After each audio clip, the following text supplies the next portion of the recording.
You are listening to the Pro Organizers Coach podcast. I'm your host, Samantha Brown. I'm a professional organizer, decluttering specialist, and business coach. I created POC to empower you to reach new heights in your business. This podcast is about building a supportive sisterhood of passionate professional organizers.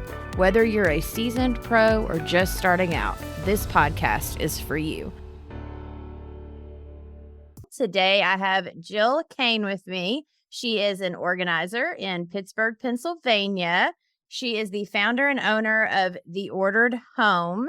And so thank you so much, Jill, for being on the podcast. Thank you for having me. So I wanted Jill to kind of explain to you all her backstory to get started, because she has definitely been through some stuff. And I know for a lot of us, when we get to that point of starting a business, most of us have walked through some things by the time we get to the point of starting a business. And so I'd love for you to kind of share with the listeners just a little of your backstory and how you kind of got to where you are now. So there are a couple things. One, I think when I was a child, I just had this operations productivity. I kind of wanted to organize everything. And I think a lot of organizers do have that. Just something they love to do, which I think is really important when you are working your own business. So I've always been like that. I will say I went to college and my background's pharmacy, which is detailed. And I probably utilized a little more operations management as my career went on. But then I got sick and was diagnosed with a brain mass, and it was specifically pituitary. So I have an endocrine disease that is related to the incident, the brain mass. So I had to have surgery. Or we're looking back at 15 years ago now. It is something definitely that changes your perception on things. I have done really well health-wise, but at the same time, once you have something that affects the brain, you start to fall into a little bit of maybe, and I don't want to use the term ADD. There's so many, I don't like to use terms, more of a neurosensory issues that I've had to adapt to and change my life around this diagnosis. And it is something I'll have with the rest of my life. But it's more important, I think, to work with what works for you and adapt. And so that is why I've kind of pulled through and have kind of, I would say, worked with clients that are more concerned about maybe an attention deficit or concussion syndrome or sensory issues, because something obviously isn't working in their day-to-day systems. So I have fallen into focusing on what works for the person and how to reduce the stress and anxiety of day-to-day life inside your home. I'm super sorry that you had to walk through that, but I am also super inspired by the fact that you took what you walked through and now you're turning around and helping others from what you've learned. Now you're able to turn back and help bring other people along and say, hey, I've walked through this. This is what I've learned. Let me help you do the same. Yeah, no, that's beautiful. So my thing when people, because like you said, labels, right? Like there's a label for everything now. And I think for a lot of us, even if we don't deal with even if we're not diagnosed ADD or ADHD or any of those things, anything that we can do, like you said, to kind of help streamline, but also have to make less decisions. I feel like a lot of us are in decision fatigue. Yes, I like that term, decision fatigue. And you're right. I think the way I love technology and where things are going, but I think we are so overwhelmed with so many decisions and so many options that really kind of plays into someone that doesn't have a diagnosis. So things have changed quite a bit in the last 10, 20 years. What I love talking about on the podcast for the most part, probably more than about anything, is client experience. Because when our client experience is, above and beyond what they are expecting from us, all of a sudden they are your biggest advocates. They're your biggest fans. Not, you've helped them, but then they also turn around and help us. And it's huge when you're running a service-based business to not cookie cutter every single thing that you do for every single client. Now you have to have your systems, of course, but when it comes to the actual organizing, being able to speak to that client and figure out what is going to help that person the Yeah. most. So, what is kind of your process since you are so kind of hyper focused on helping each individual specifically? Is it more of like during the consultation, do you find things out, or have you learned like during the actual sessions, or what's kind of the process you use? Well, right now, I have a website. And so most people go and get a pretty good idea as they read the website where I'm at and what I'm doing. And when I do talk to people, it's usually already understood, or they come to me with, okay, I'm having problems with this. I'm having problems with this flow time management. How can I make this better and less stressful? Listening's great because you have to figure out what it is that's going to work for them. And it's going to be different for everybody. I always try to guide people and do some organization. I do physical organization with them at the same time. That's a huge part of it. But sometimes it's an indecisiveness, how to put things together or how to organize or what to get rid of. And it's always different for everybody. Yeah. And have you like, cuz I know one of the questions I've always used as like kind of a, and I don't even remember where I heard it, a long time ago when I was first starting, but I always ask people, especially if I'm getting kind of if the client that I am working with is kind of not sure and they're all over the place, I always go back to the question of, okay, well, if you only had one session and you had a magic wand that you could wave and we could only get one thing done or one area done, what area would that be? And that kind of helps them like be like, "Oh, I can only pick one."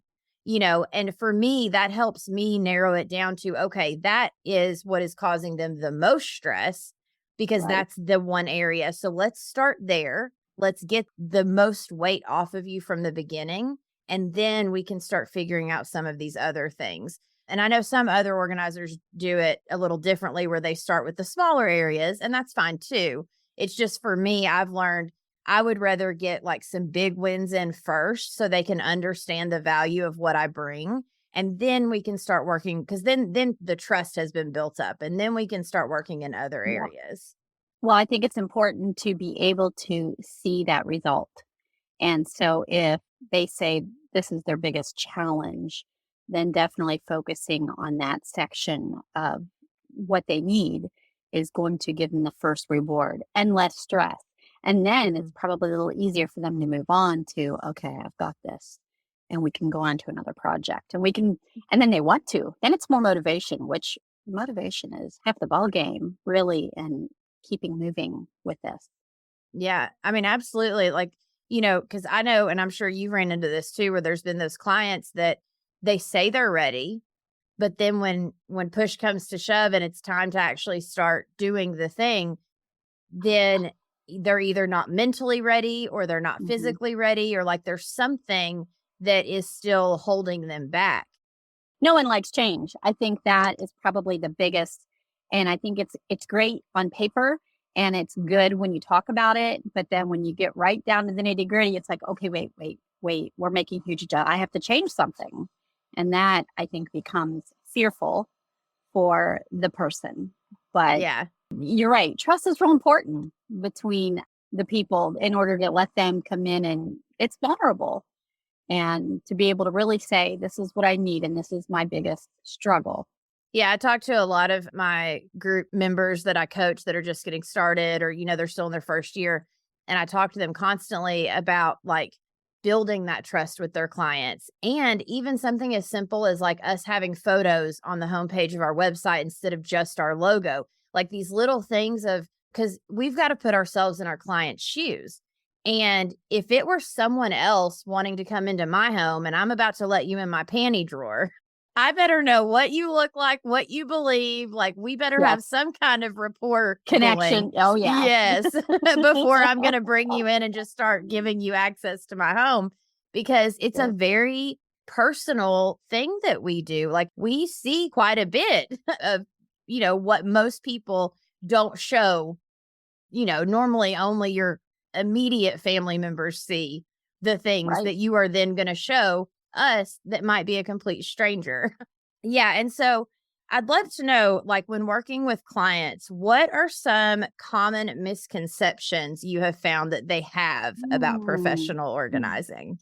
There's two things. And I think that one of the biggest things is the view, like on social media and how organizing is perceived because it always looks so perfect. So just because that pantry looks like that does not mean that's the right way to do it. It doesn't mean, and everyone's a little different. Like some people in their pantry like these baskets. I don't. I like to see what's there at a glance. It just depends on what the person, what works for them or what they are more comfortable with. So I think that's definitely a misconception about certain companies or certain any type of social media that shows the perfect pantry, etc. I mean, it's everything's flexible and it has to be flexible for each person in order for it to succeed. The second thing is that they feel that they can succeed, the actual client.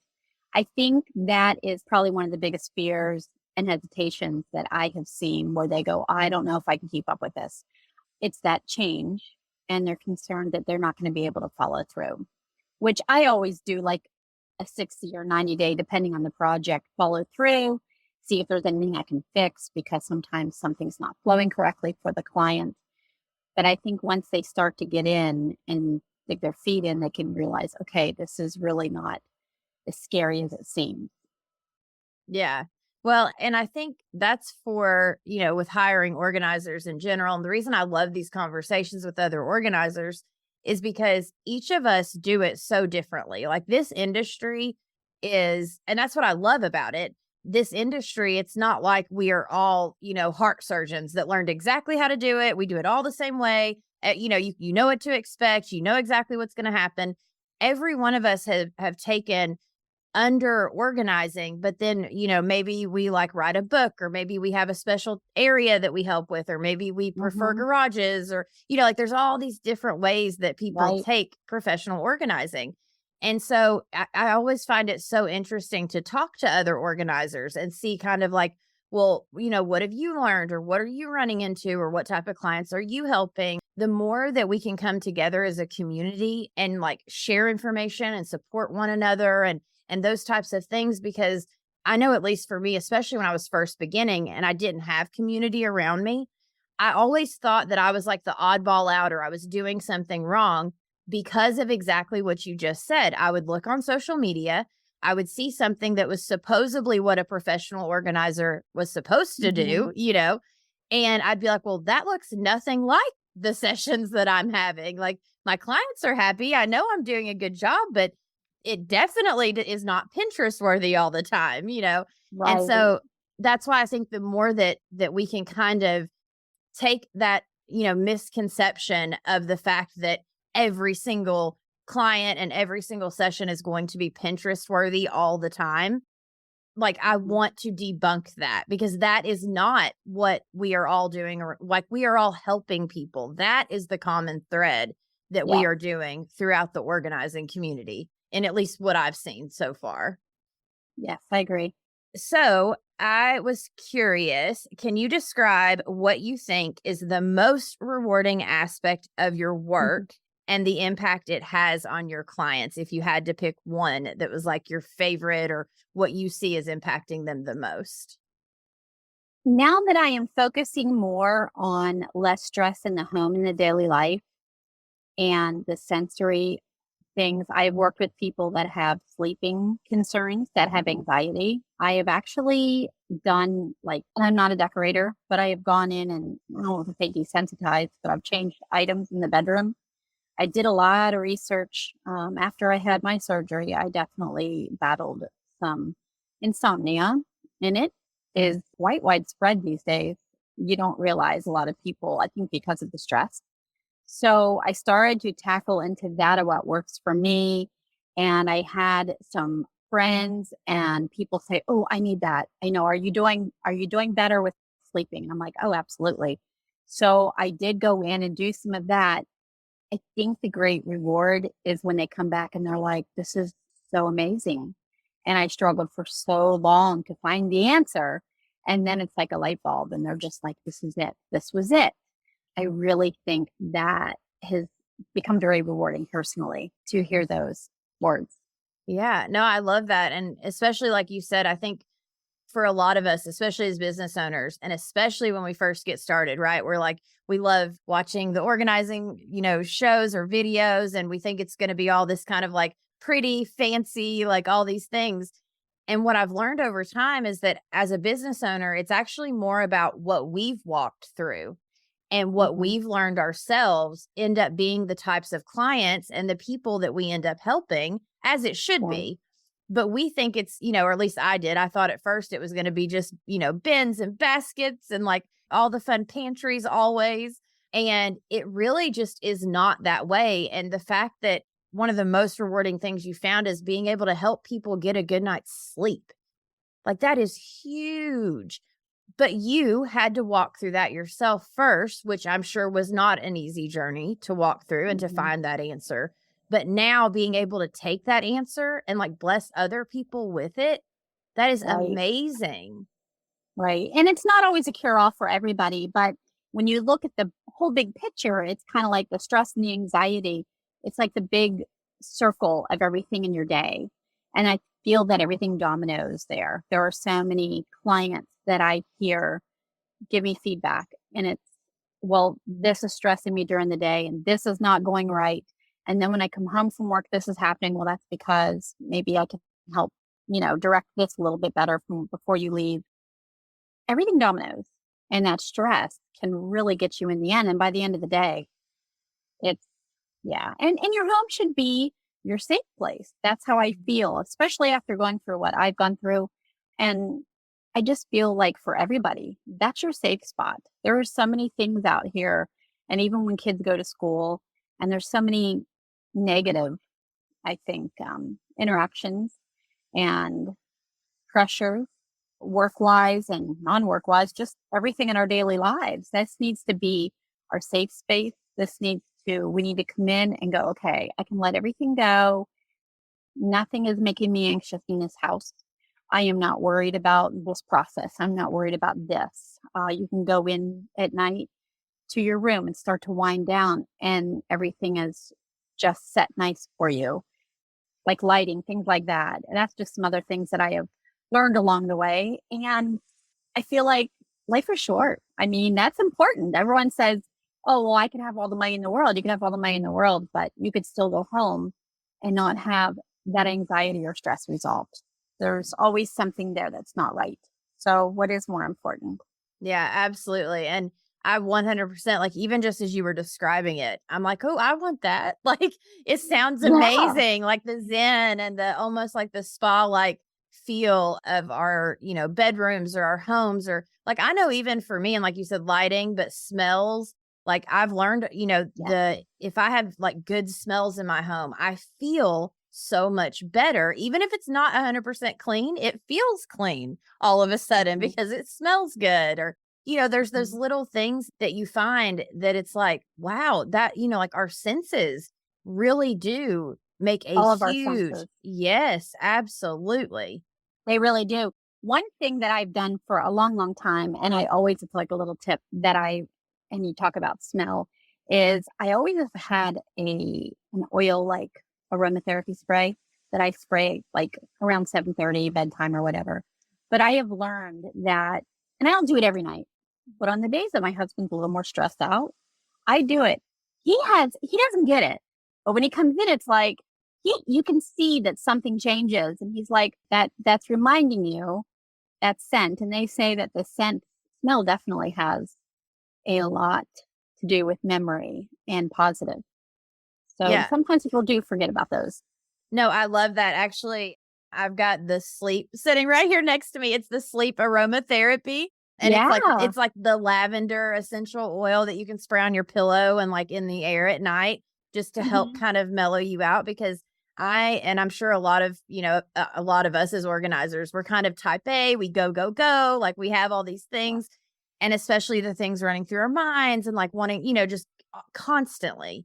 And so Yes. even if it's something as simple as that and kind of like what you said of like, if I can kind of teach my brain and kind of purposefully put the thought of once I spray this, once I smell this smell, let it go.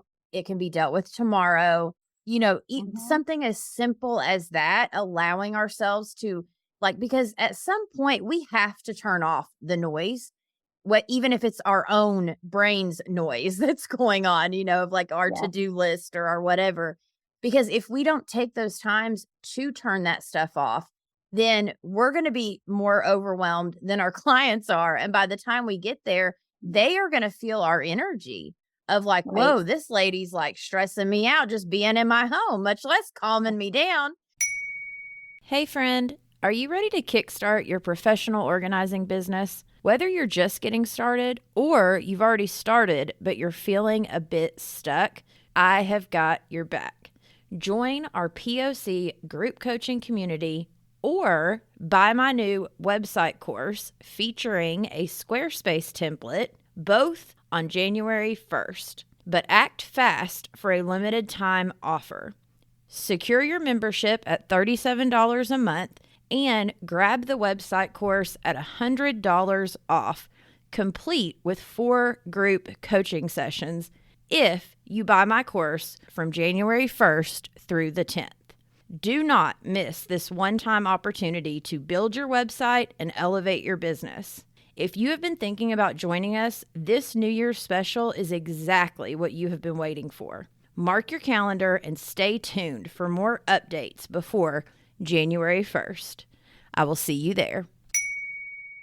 I've learned when I'm on my way to a session, being very intentional about like kind of releasing my stuff from like my house and my own stressors and my own thoughts, and like kind of going in with this, like, okay, my stuff can wait. I'll pick it back up at the door on my way out, but I'm here to help this person, like, and then I'll pray and I'll deep breathe. And then after sessions, I've also learned, because I hate to use the word empath, but like I feel people's energies, like I Yeah. always have. And if I don't take the time after a session to also do kind of the same thing, where even whether it's, pray or shake it off, or like, just mentally, physically, spiritually, like kind of get that feeling off of me, I will bring it home. And before I know it, I'm yelling at my husband or I'm yelling at my kids. And I'm like, wait, I wasn't even like, this isn't even my stress I'm carrying. Right. That is true. And I think when I always walk in the door of a client, it's more of, okay, it's you're walking into their world. And I definitely agree with you. Just everything else is gonna wait. It can wait. And I really do enjoy, and I know that sounds so cliche, but I do. I enjoy being able to give someone that less anxiety in their day and being able to do something. We're not all good at everything, but I think some of the things that we forget about as organizers, that's what I'm good at. And sometimes I go, well, they can do that. No, they may not. There's certain things I can't do that other people are really, really good at. It's like that's not my thing. My husband is an IT, and he will, if I take something to him and I go, hey, listen, I don't get, he tries to explain to me and I go, you know what, my brain doesn't work that way. And he thinks because I'm detailed and organized, but it does. And I go, no, listen, I don't. And, but that's okay. You do that for me. I appreciate that. But I don't stress myself with the fact that I cannot solve the IT problem. It's okay. You go with your strong points. That's what we all. Yeah. And delegate the rest. There you go. Yes. Exactly. Awesome. So I have a couple more questions. One Yeah. is, what is a valuable lesson, either personal or professional, that you have learned Mm, through your time as a professional organizer? I think overall, which I'd mentioned a little bit before, it's definitely from personal and professional. Time is money. There are a lot of people that are driven to make tons of money. And okay, money will answer some questions or resolve some issues, problems. It's a necessity of life. But at the same time, if you're not here or you don't have the time and you're so overwhelmed to be able to stop and enjoy that, if you're anxious all the time. And I think that's kind of where some of my organization has led me to have systems in place where you can be spontaneous. You have this in order. So if someone calls you, you can up and go because that's time that you're never go, oh no, I still, I have to do this, or you feel overwhelmed, or you just can't, "Oh, I'm not going to get out today," or what have you. That's, time that you're not going to get back.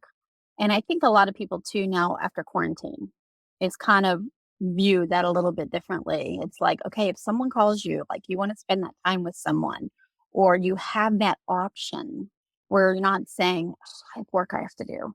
I'm sorry, I gotta like do this stuff," or and again, sometimes that happens. But if you have everything else, or I have to figure out what I'm doing for dinner. Oh, but it's 5 o'clock and I have to run to the store because I don't have everything. I'm not saying that I never do that because that does happen. But if you have the systems in place and you're like, I don't have to do that. And that's little time is money. Time is a big thing for us. And I don't think a lot of people understand that until they're older or have been through something like a brain tumor.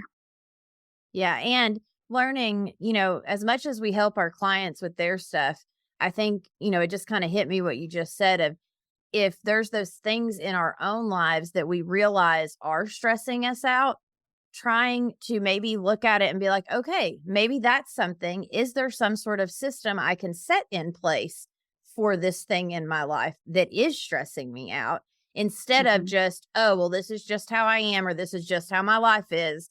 And we keep on going because we're so worried about our clients, our kids, our husbands, our everything else, taking that time to be intentional and be like, okay, this, more times than not, this like dinner or whatever it may be is a stressor in my life. What is something I could do that could put a system in place to take that stress away from me? And once we Right. can get in those habits, then they just become natural. And then all of a sudden that stress is gone because we have Mhm. that system. I think it's also that, okay, I've got that system there. I don't have to worry about it. You check this every so often. You check this every so often. You open the book, you check your checklist that works for you and what you have in your home, and you close it. When it's done, you close it. And you don't have to think about it again instead of stumbling upon it and go, you know what? I can't remember when I did that.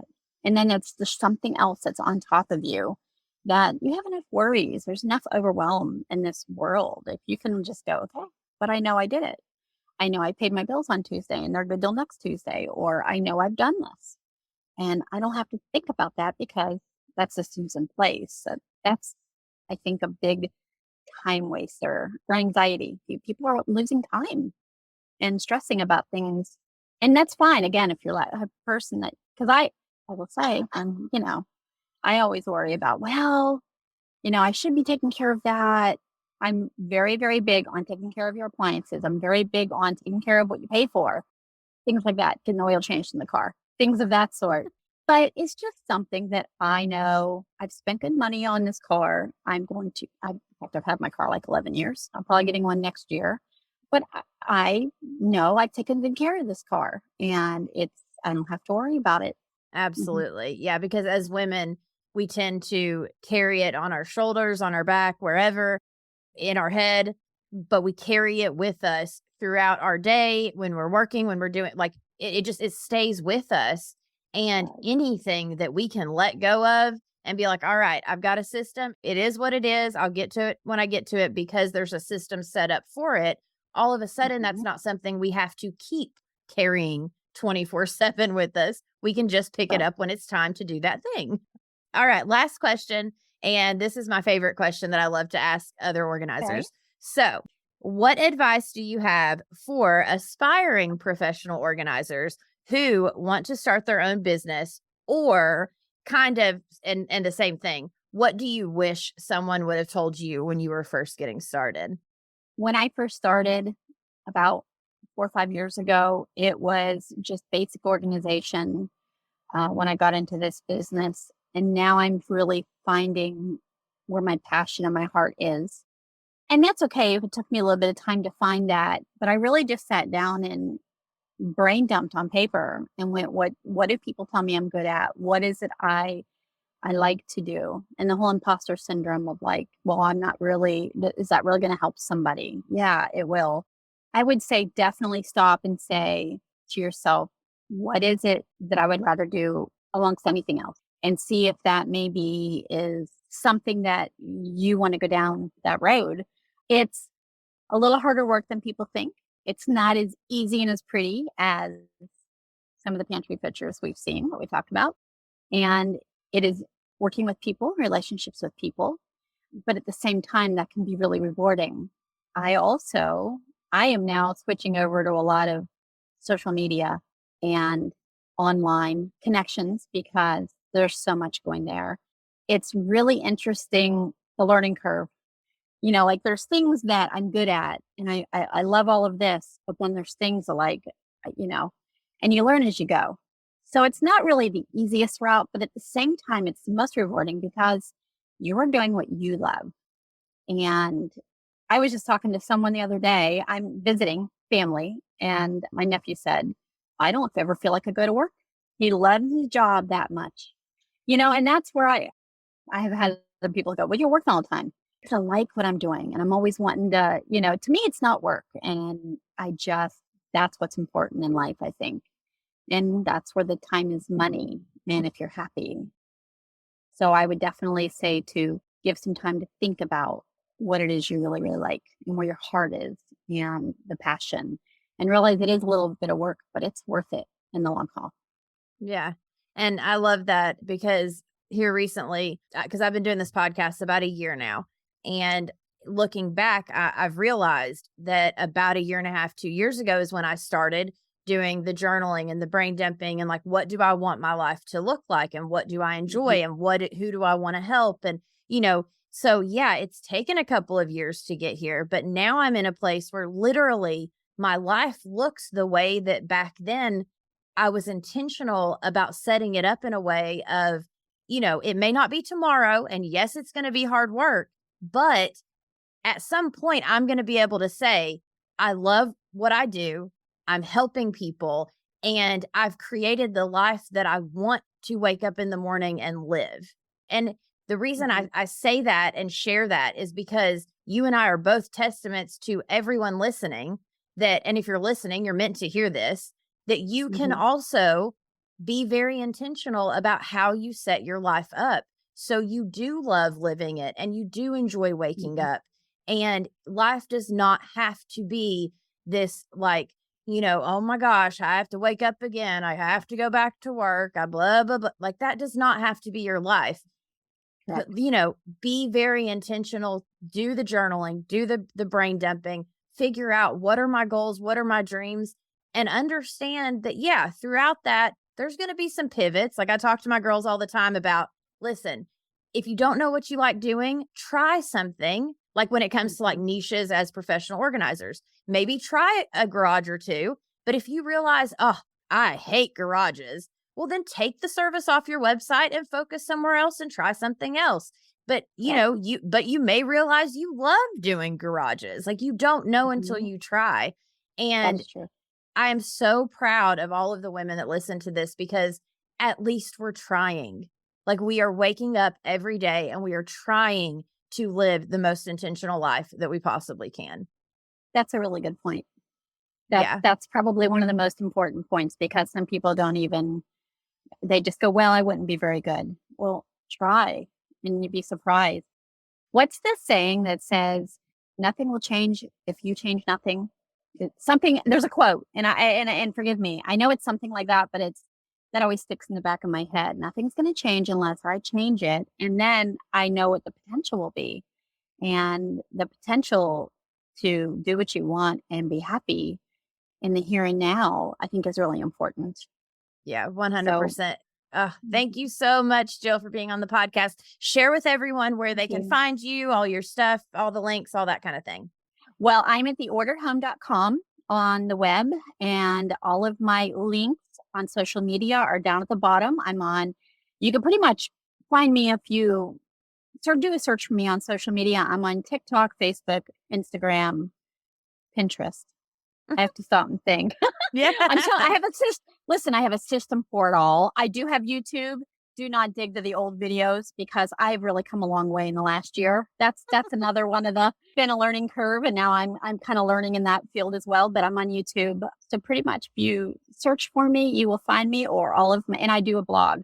I write a blog on the website that gives a little bit more information and also how to contact me. And I do video consultations for specifically what I do. So if anyone has any questions, they can go there and email, and we will get back with you. Jill will send me all of her links. I'll make sure that they are all in the show notes for all of you listening. And Jill, again, thank you so much. And I'm so Thank you. proud of you for everything you've overcome, because I'm sure that was not an easy journey to walk, but being on this side of it, like, it was 1000% worth it. Like, looking and seeing everyone that you're helping now and how intentional you are. And, I'm so glad you're still with us and that you are blessing others with the journey that you've walked through. Thank you. Thanks for having me. Yes, ma'am. And for you listening, we will catch you in the next one. You have been listening to the Pro Organizers Coach podcast. If you have gotten any value from today's episode, be sure to subscribe to our podcast and leave us a 5-star review on your favorite podcast platform. It really helps us grow and it warms my heart. All of the links will be in the show notes below. Keep pushing forward and you will achieve your dreams. Girl, you've got this.